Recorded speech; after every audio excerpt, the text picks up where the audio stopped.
Welcome back, everybody. Welcome back to Natural Ones, episode number 2. Welcome. The players have landed at the city of Hamipur, a very major city in Ishiki, sort of very central to the entire archipelago and is a major trade port. You can see there are a ton of people all around the city. There are cats. There's a lot of stuff going on. You see that there are several other large airships of various shapes and sizes around you. And Kajiri says, yes, there are some of the other competitors. He says, that ship there, that is the Chill Breeze. He says, many of the people coming from the Chill Breeze will come from some of the more colder climates in the archipelago. He says, there. He says, the large ship there, that ship is the Sandstorm. That ship will be picking up many passengers from the neighboring Bel Khalif Islands and Bel Khalif itself. He says, there. He says, that small ship there, he says, that is the Cloud Whisper.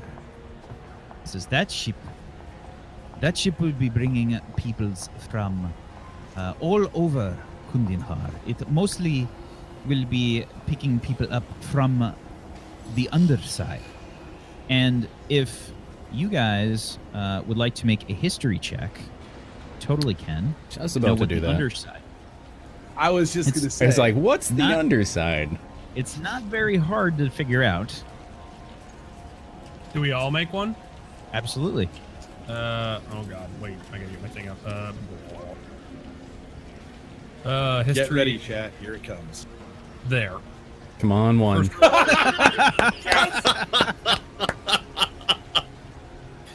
we go. True to form. We're on fire already! It's actually super easy, but Beaks, Corco, and Azatool, you would know that underside is basically, there's an underside to these floating sky islands, right? There are cities that are built on the underside of these islands. These are large sky islands. So the underside is sort of like a lot of like undesirables sort of can live there. It's a lot of like these cities are sort of built into the rock, sort of caverns, stuff like that. It's a pretty dangerous place. So Kajiri sort of like quickly moves on. Several people. Kajiri, what was the name of that ship again, by chance? Yes. This is that is the Cloud Whisper. And I'm guessing via my role, I don't know the history of the underside. Nope, Okay. You have no idea. So I hear the underside, and then so this is back a second ago. I hear about the underside, and I just look over at Corco and I go, explain what that is. So I think Corco It sounds very disagreeable, brother. You'd probably get along fabulously there. Are you going to talk in riddles? Or are you going to tell me what I need to know before we go further? You haven't heard of the cities built on the bottom of the islands? No, and I don't particularly care, but if it helps kill more people, then great. Brother, sometimes I despair. Most of the time, actually. There are cities built on the bottom of the island. Some say the undesirable elements live there. Okay? Wonderful. Next time, say that first. Then I just start walking. But I wouldn't aggravate you nearly as much. And last but not least, there is the Pinnacle's Gambit. And he points to this one ship, and it's this like super fucking fancy, this super fancy ship. And he says, the Pinnacle's Gambit. Many of the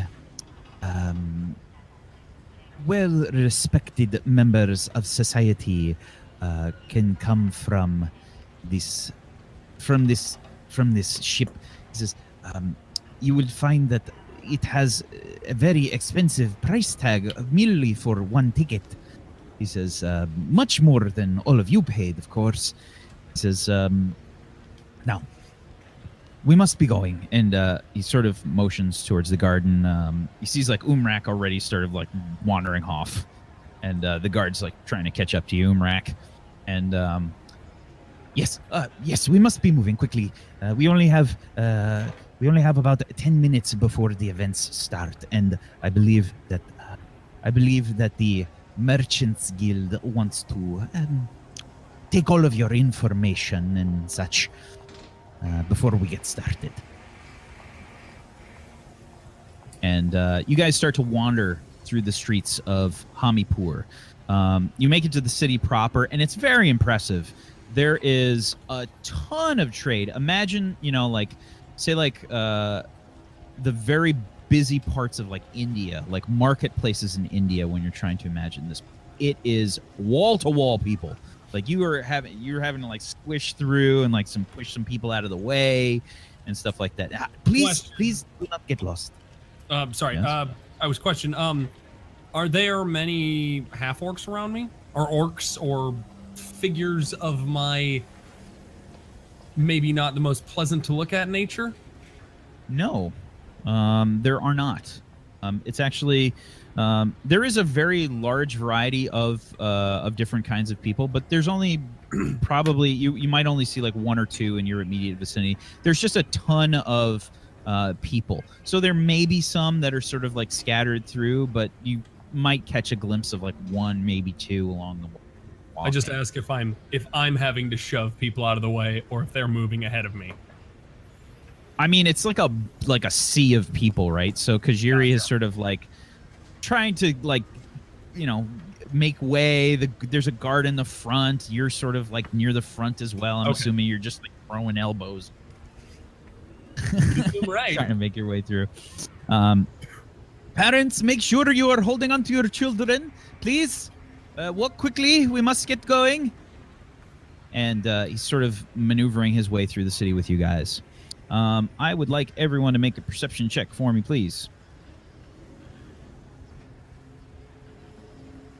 Oh my god, he rolled above 10. That ain't bad. I'll take it. Okay, fair enough. Whew. Let's see. Beaks. You can see that there are definitely some pickpockets working their way through the crowd. There are you have a very good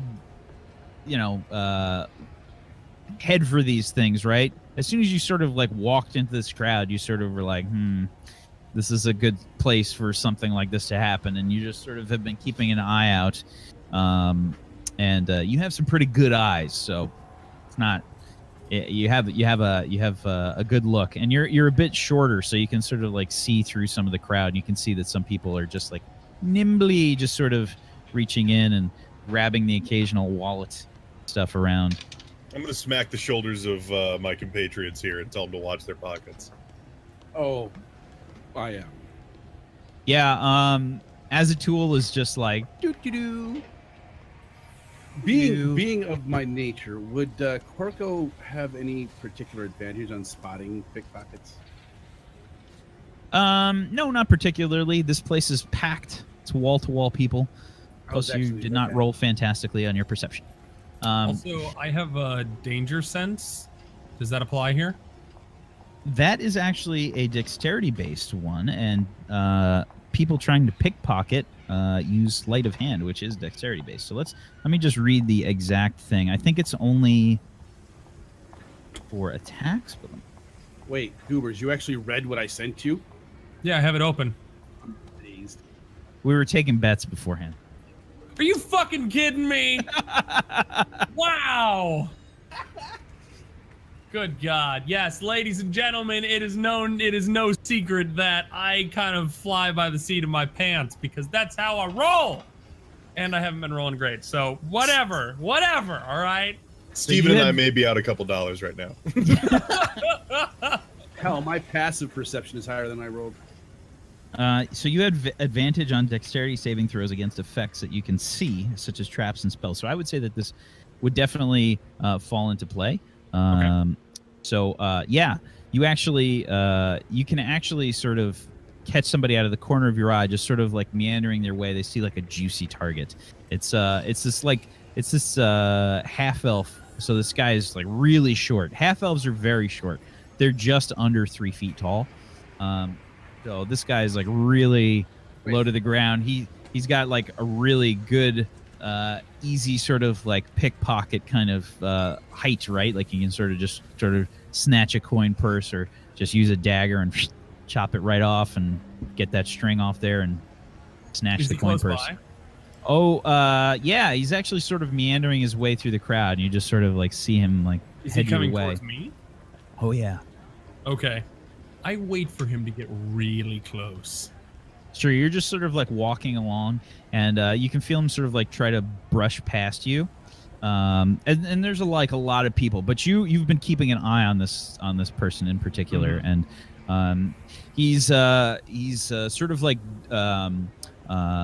lighter skinned compared to there's a lot of people that have like a very like tanned skin for this region, or very like a dark skin. He's actually pretty light skinned, and he's wearing kind of mostly rags, and he just sort of walks up to you. Like he just sort of looks like he's just trying to walk past you, but yeah, you could totally feel like that, just the barest hint of a hand just sort of like brushing past your coin purse. As soon as he does that, I just, like, without looking, just reach back and grab him by the neck. And hold him, if I can, if my character could, I would like to hold him in front of me. Sure, roll me an athletics check. All right. He's definitely squirming. Gotcha. Ooh. Ooh. Wow. Ooh. I rolled a natural 18, but that 24 is pretty good. Who are you and what have you done with Ubers? So yeah, he almost gets out of your grasp, but you just like, whoa, kind of like you weren't like expecting him to like be able to like slither his way out, but this guy's pretty shifty, and you just like redouble your efforts. I just hold my hand out.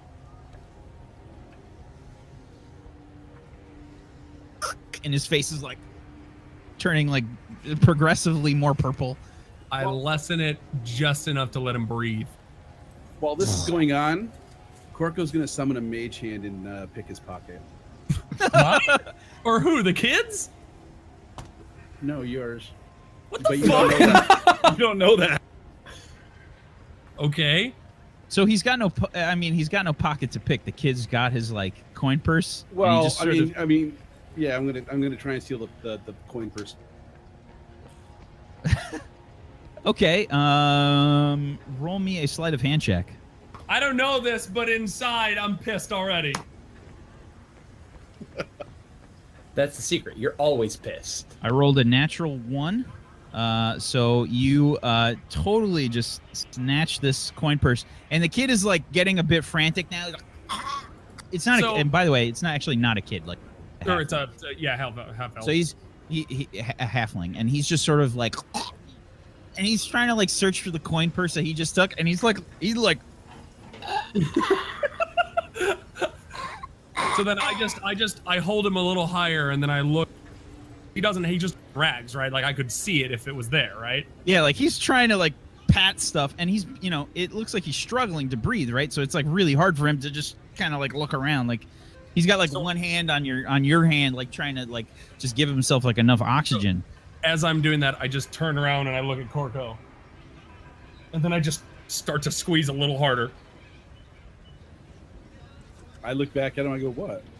Do you want this guy to die? The fuck? What do I have to do with it? Oh my god! You're the one choking him out, brother. I'm just standing here." Okay, hold on. Okay, so Kajiri says, excuse me, what is going on? The rat took something of mine damned pickpockets. He says, where is it? I lessen so he can speak. I'm going to try and reattach it to Umrak's belt. What the fuck is wrong with you? God! Give me another sleight of hand check. Umrak, you can roll me a perception check. This is ridiculous! I have one moment, oh man, and I was gonna do something good. Oh my god, I was gonna do something good, and you fucked it up by being a dick. All right, I love it. I love it when my players screw with each other. It's the best. Oh, you okay. ass. Oh. Yeah. So yeah.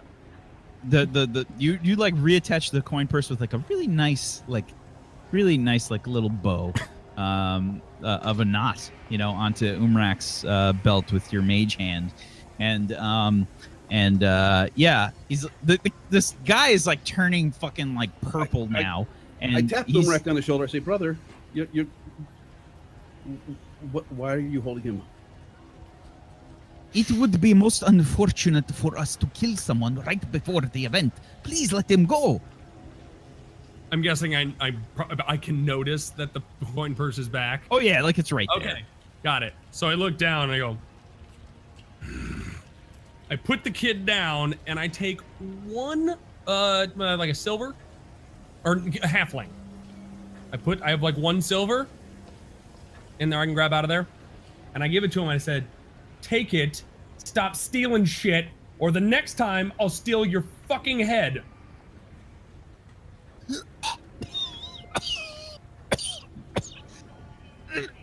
And he just runs off. I'm gonna pat him back on the back and say, "Oh, that was so nice." Wouldn't have been that way if somebody hadn't have done something. Don't know who it was, but that coin purse was gone a second ago, and then somebody put it back. I didn't see anything. I didn't notice your coin purse missing, brother. Yeah, okay, whatever. Let's go. Okay, so you guys start maneuvering through the crowd, and as you get further in, you can actually start to see this like arena. It's like this big square, massive stone, and you can see several like plateaus emerging from it. You can hear like this like very loud, just sort of like general noise coming from this. It's obviously coming from a large amount of people in this arena. And there's like this big entrance, and there's people piled up. There's tons of guards like in front of this entrance, sort of like barring people from just like walking in, and they're just sort of like, tickets, please, tickets. And Kajiri just sort of says, yes, come with me. I have all of your tickets, please. And he starts like handing out tickets to all of you. And he says, your competitor ticket, here you go. And he gives one to each of you. And he says, and let me double check all of you who are competitors. Yes, we have Mr. Corco. You are competing in the Nimble Hands contest. Is this correct? I give him a little nod. Excellent. Very good. We must win. We must show that those other airships are nothing compared to the Heaven's Breath. Good. Yes, the obstacle course. It says this was being taken up by Azetul. Was that correct? The obstacle course? Did I hear that correctly? I am sorry. I meant Tiburon.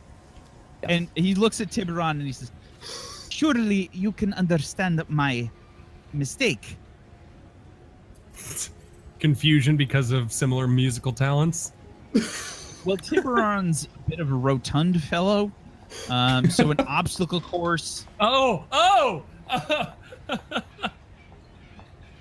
And meanwhile, like Azatul is like pretty lean, like he looks like he would be really good at this. All right. So in response, I decide that I'm going to do is there a little bit of space around us? Just like a tiny bit, or are we still pressed in tight? It's a bit, there's a bit of space. Yeah. I mean, you guys sort of like walk through like the main marketplace together. All right. In that case, instead of responding to him, I'm just going to try to, on the spot, just flip up and do a handstand. Like, right there. Cool. Roll me an acrobatics check. Will do.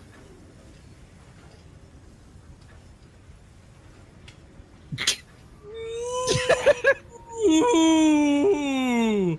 Yeah, so you try to balance yourself and do like a handstand. It looks really cool for like a second, and then you shift your weight a little bit, and it's just like this really loud sound as you collapse to the ground and dirty your doublet. And in response, I will just I laugh at myself and say, "Well, at least I had the drunken part down," and we move on. So, Tiburon for the obstacle course. I'm going to take the ticket. Like, there we go. He holds it for like a little hard, like he's holding it a little harder. Like you actually have to pull it away from him a little bit. Oh my god. Very well.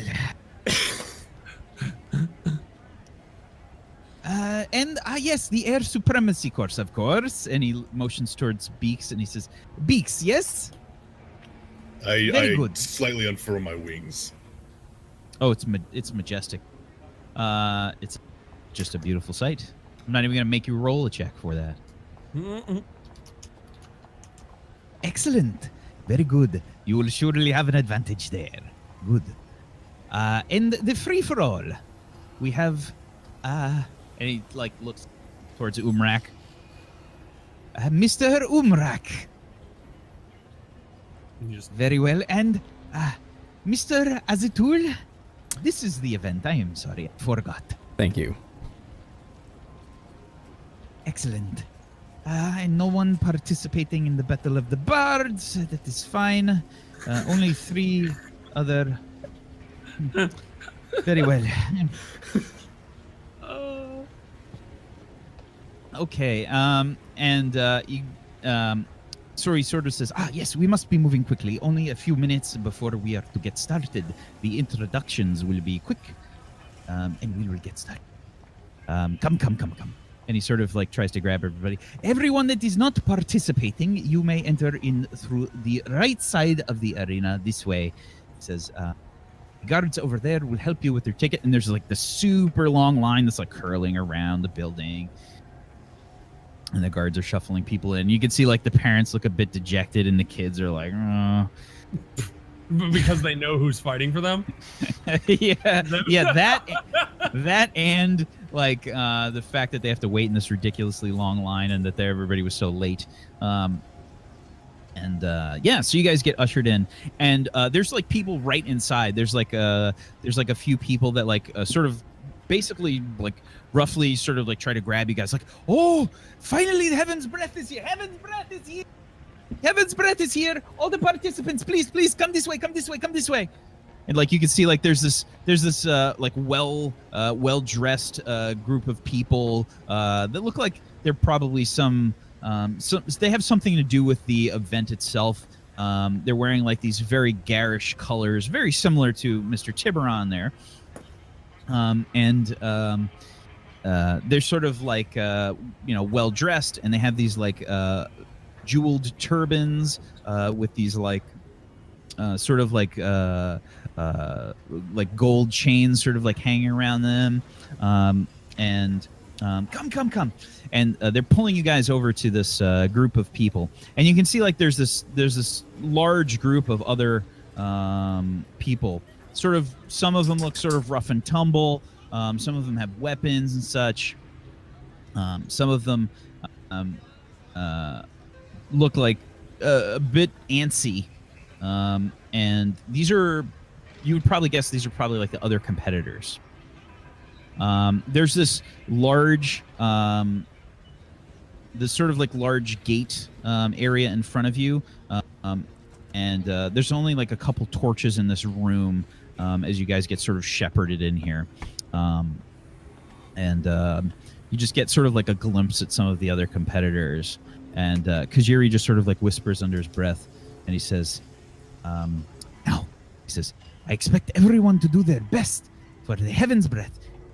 And he sort of like whispers, I have a lot of money riding up. He says, I paused. I stopped for a minute. Did you actually bet on Umrak? He says, I bet on all of you. He says, what happens in these events, the most wins the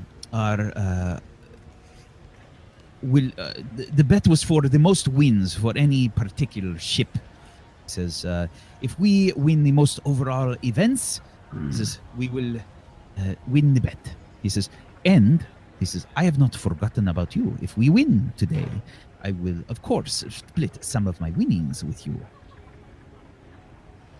I'm sorry. One thing as a tool, I get so because we're in the same, we're fighting, and the Possibly. same, potentially fighting the same thing. I just look over and he goes, "You entered in this, So did and you. I'm gonna win." That may be the case. We'll see. Well, look at it this way. If two of us have entered into one contest, he says, you have more of a chance to win. Of course, the Battle of the Bards is wash, and he's crossing it out with like a fury on his manifest. Just automatically lost money. You can see like the obvious disdain as he's like, and he says, yeah. He says, they will be opening the gate shortly. They will be doing an introduction to all the competitors and you and our ship, and we will go into the first event. He says, I am not sure what we are starting with. I'm sorry. There they go. And you can see like this crack start to appear, and this like beam of light just sort of erupts into this room, as you can sort of like see the doors like crack their way open, and you can hear like the crowd start to like pick up like like, and as the doors like get about to halfway, you can hear this booming voice, and you can feel a rumble like in through the arena, like this magically enhanced voice, obviously with some kind of thaumaturgy. Welcome to the Festival of Wonders.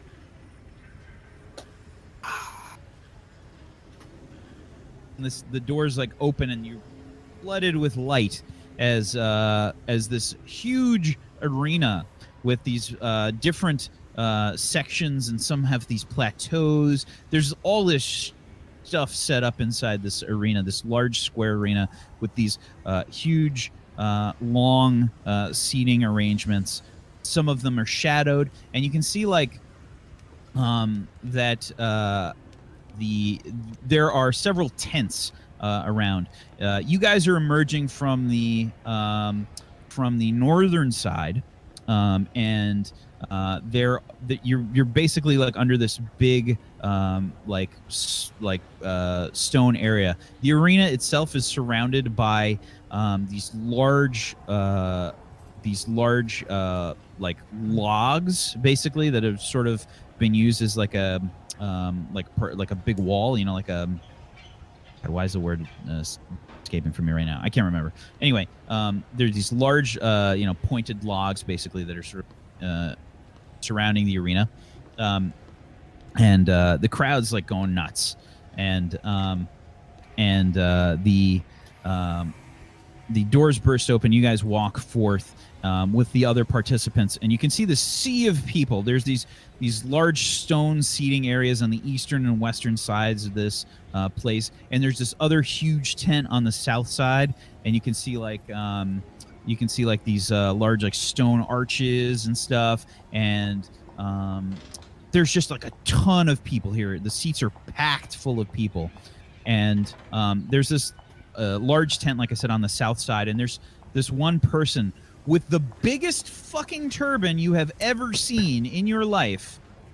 This golden turban that is glistening in the light, and it just has these points of light shooting out from all over. It is encrusted with jewels on this massive turban, sitting on this this very wide dwarfen body.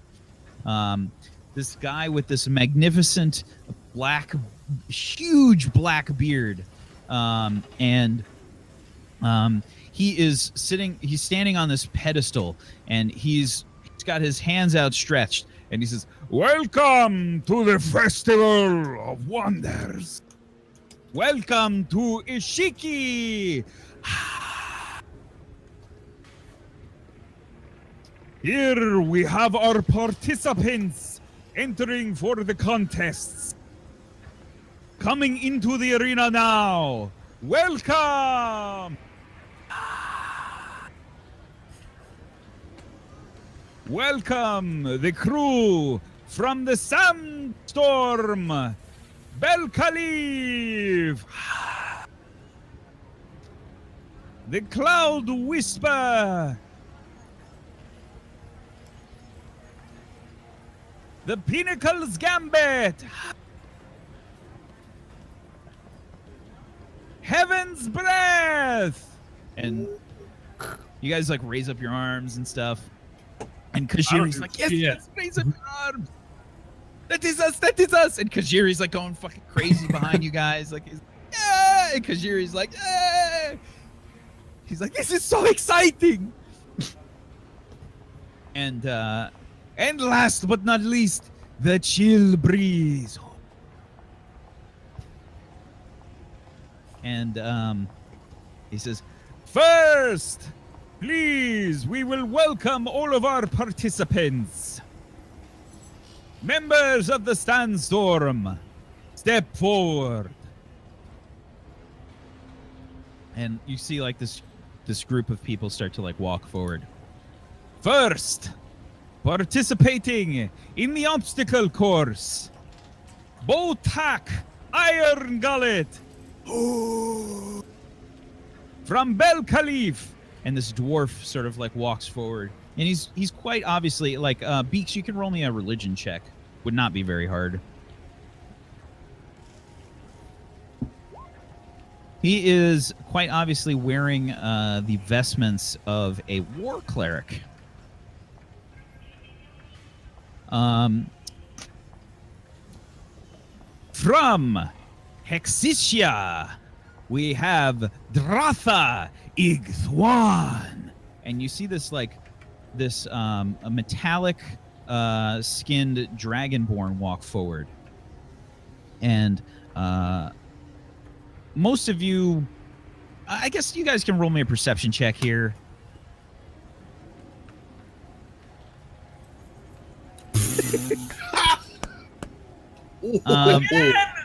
Again! Oh, Okay. God. So yeah, Corco, you're the only one, and just barely notice that this is probably like a female dragonborn. Kind of hard to differentiate between the female dragonborn and the male dragonborn. But yeah, it's just barely you can tell that this is a female dragonborn. And she will be participating in the Air Supremacy course. And she's sort of like, you can see like this like slithery tongue, this forked tongue sort of like shoot out from her mouth.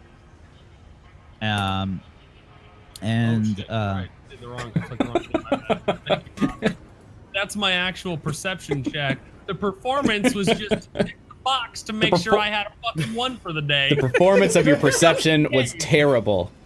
Yes. Let's face it, that +3 for your proficiency in perception wouldn't have helped you at all. It wouldn't have. yeah. Yeah, so you would have just had it still would have been a 4. Got it. Oh, so in that case, you still consider the first roll plus whatever. Okay, Yeah, got it. pretty okay. By the way, So- my might look a little weird. Okay, so yeah, and we have Ogmar Forgefist for the bare knuckle free for all, and this like super burly fucking dwarf, no fucking shirt on, has these wicked fucking scars on him, and he's got like you can see like a chunk of his beard is missing, and he's got like this like fucking like wicked scar like right across his face, and he like looks around, and the crowd's like, And the crowd gets like quiet for a second. And he says, "Oh, excellent. And last but not least," and he says, "Roland Wistus." And you can see this like very jaunty fellow like take a bow. For Team Cloud Whisper. And you see them sort of walk forward, and Sandstorm steps back. We have from Sigir, Shunvoy, and this like really very slight elf walks forward. She's got her hands crossed in front of her, and she just sort of inclines her head. For the Nimble Hands contest, surely you must watch for her. That Corco pays particular attention to her. Also from Team Cloud Whisper, another elf walks forward, and he's sort of like eyeing Shunvoy. Talis! And the crowd looks up, and you can see that they're just sort of like eyeing each other. Roll me an insight check, Corco.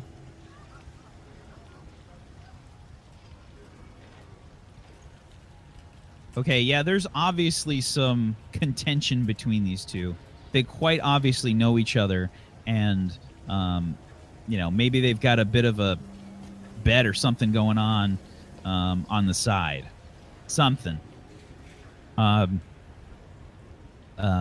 Okay, and also from Sigir, we have Emberly, and this red-skinned fire genasi, quite obviously a female, as she's barely wearing much at all. Obviously has no problem with her looks. She walks forward, and as she does, she sort of like sticks her chest out, and her hair erupts in fire, and you can see these burning embers sort of shoot off. And she looks around at all the other competitors. She just sort of like narrows her eyes. What a display! Also from Team Cloud Whisper, participating in the Air Supremacy course. And Beaks, you would immediately notice another Arakakra. Quite obviously a female. Also an owl, but a horned owl style Arakakra. Era Hoot! And she just sort of walks forward. She's wearing robes, and she has this sort of gnarled staff. And her wings just sort of twitch a little bit. She walks forward. And for the bare knuckle free-for-all, we have also from Sigir, Martina, Rolling Wind. And this little, like, everybody, like, the crowd starts to, like, go, like, erupt, like, and then it just sort of dies down, and you can, like, hear people sort of, like, questioning in the crowd, and you just notice this, like, really small halfling, like, walk out from the group. She's got to, like, sort of push her way through. For the bare knuckle free-for-all, Martina Rolling Wind.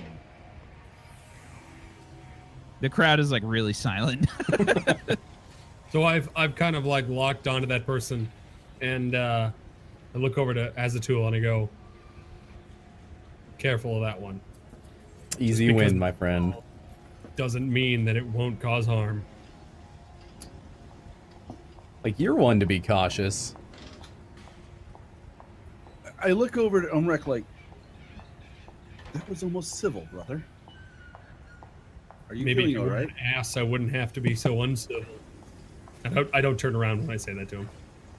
I clutch my heart and stagger. And from Team Heaven's Breath,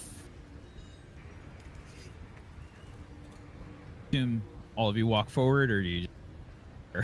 Oh, I'm walking forward. Yeah, Kajiri is like trying to he's like, go, please. I take one step. Thunk, thunk.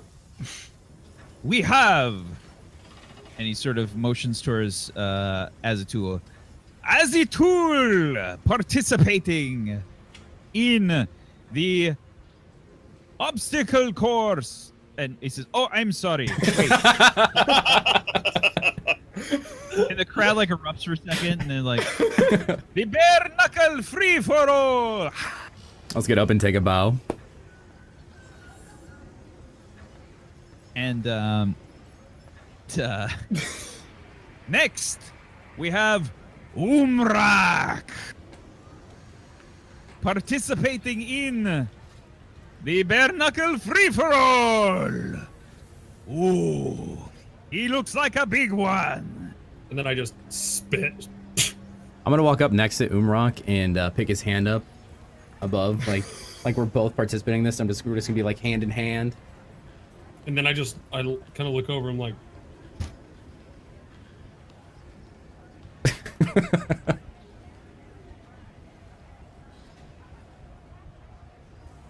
Next, we have Korko participating in the Nimble Hands contest. Step forward and bow with a flourish. And Tiburon participating in... I'm sorry, I think I have a mistake here. And he like... he's like looking at you for a second, Tiburon. Like he's like... And you see him like motion to one of his aides. And he's like pointing at the, he's pointing at the paper. You know, he's like,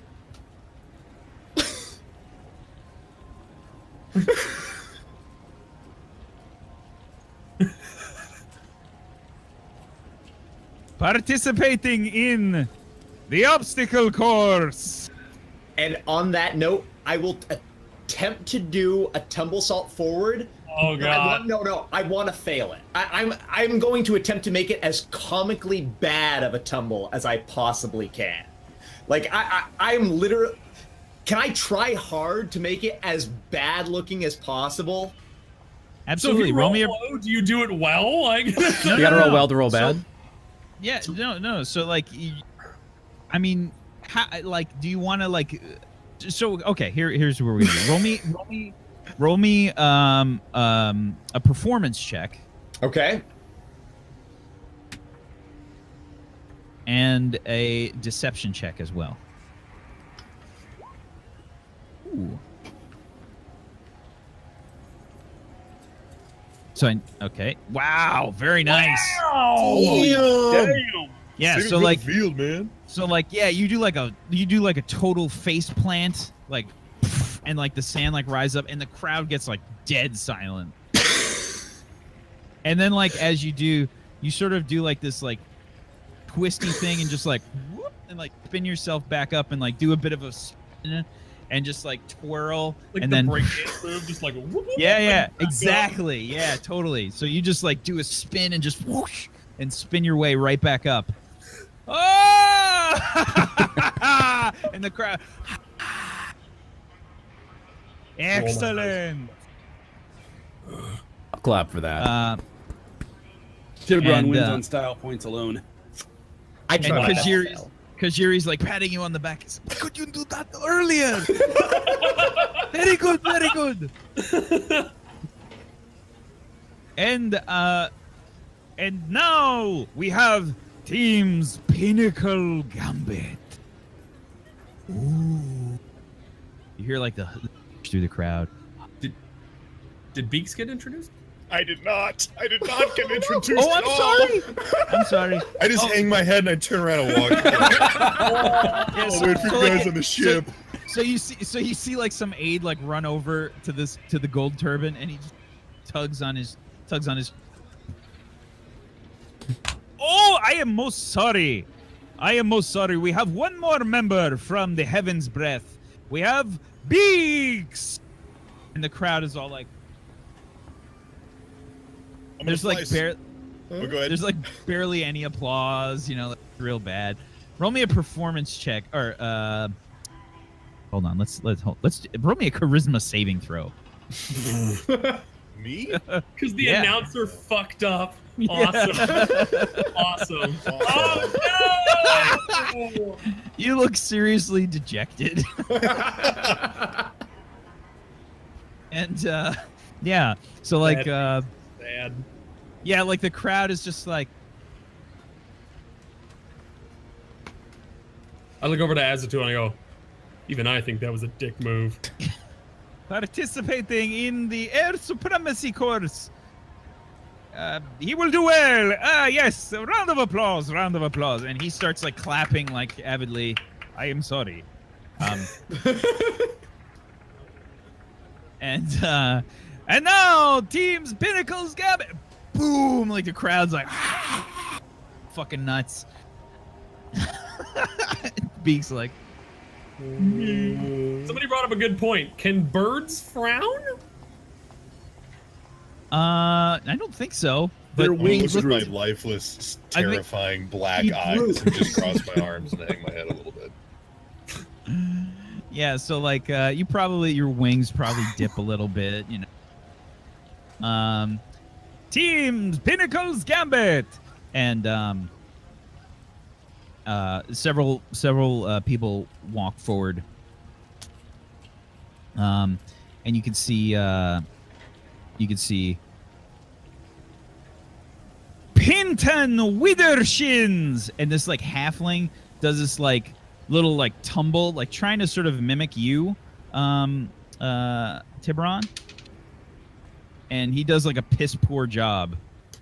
He does like this little spin maneuver, like he tries to copy your spin maneuver, and like he does it like really awkwardly, and he just like tries to like make it look cool with like a flourish. And yes, participating in the drunken obstacle course. Perhaps he is already 3 sheets. And the crowd's like, and Penton is just sort of does like a little bow, and he like sort of tries to play it up a little bit. Next we have Janik Greshane taking part in the bare knuckle free for all, and this like pretty normal looking human just sort of like steps forward. He's like fairly good looking, but wearing pretty normal clothes. Like nods his head for a little bit, and he looks over towards you, Umrak, towards you, Azatul. And he just gives you like a long stare. I stare back and I don't blink. I'm gonna stare for a bit and then give him a little cheeky smile after like 10 seconds or so. And we have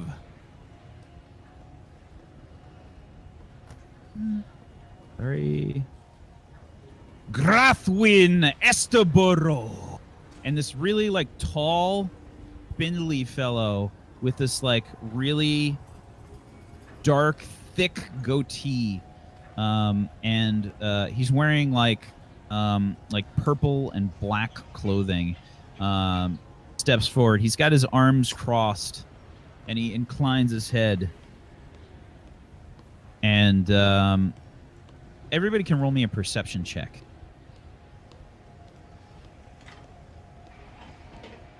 Perception, goobers. That's what I did. He did it. I did it right. And I did well. He I stole done my did- roll. And Corco fucked up. Suck it, dude. I'm focusing on the other. I'm focusing on the other guys in the nimble fingers. So don't worry about me. Cause you would. You and your So- obsession with nimble fingers. Yeah, so he says participating in the air supremacy course. And Umrak and Azatul, you both barely notice. I think you can see something sort of twitching about under his robe, not in the crotchal region, but just sort of around his robe. It's sort of like various places. You sort of see something. Seems like something's moving around in there. Is he what type of a race is he? He's a human. He's very tall for a human. He's probably about 6'5", and he's like he's very like lanky. Let's look at Azatul on in. You see that? Yeah, must be 2 kids in a trench coat. I'm gonna kick your ass for that. Can I tell Beaks that? Can I share that information from what I saw? Yeah, you can that's tell- an air yeah. That's air supremacy, right? That's what one is. Mm-hmm. I just look at Beaks. I'm just like, I could be wrong, but that person's either got wings or something to get them through the air that we don't know about. Worth keeping an eye on. Fair enough. Question: can I make an Arcana check to see if there are any magical defenses or preventatives in place?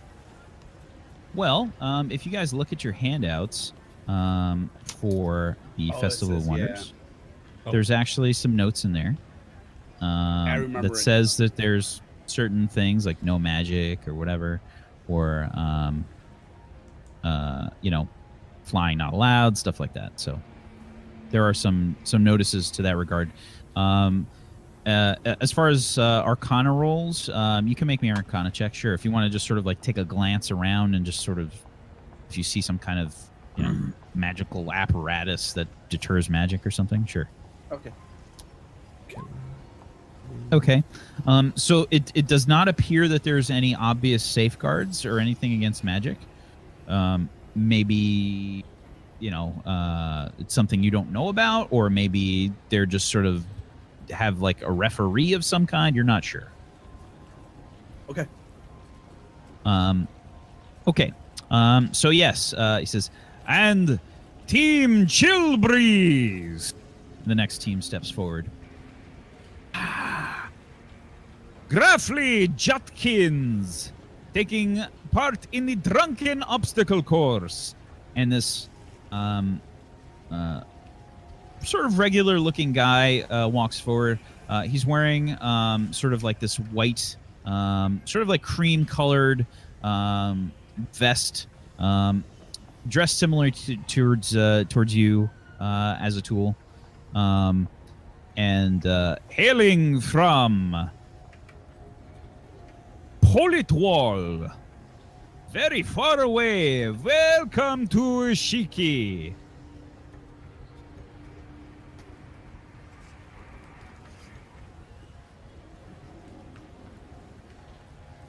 So, I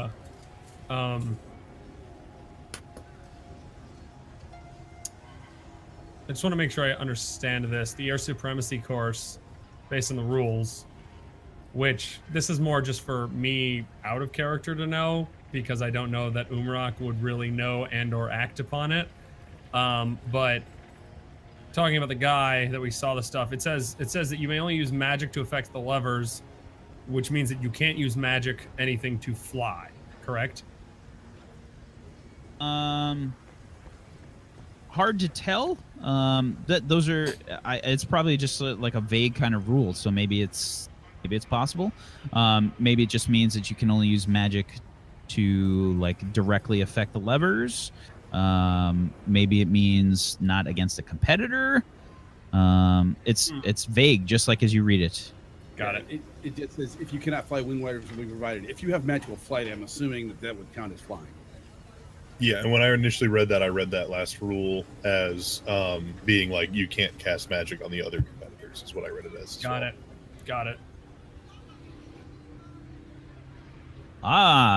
And agate, and you see this like person walk forward with like cracks in their skin, white and gray hair, tied up in this long top knot trailing down his back, sort of a bit like a Khal Drogo kind of style of a knot, right? Like this top knot that sort of trails all the way down his back.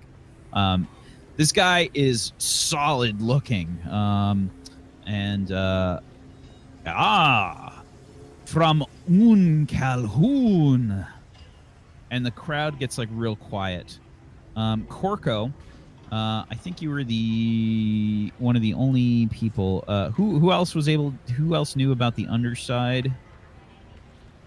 I think I did. Yeah. So everybody that knew about the underside would know that the places on the underside typically have that before their locations. So Calhoun would denote like an underside location. We are open to all peoples here in Ishiki, even people from underside. Please give a large bit of applause to our friend Agathe. And you can hear the crowd sort of like it's a pretty low applause, but there's like an applause going. Participating in the Battle of the Barn.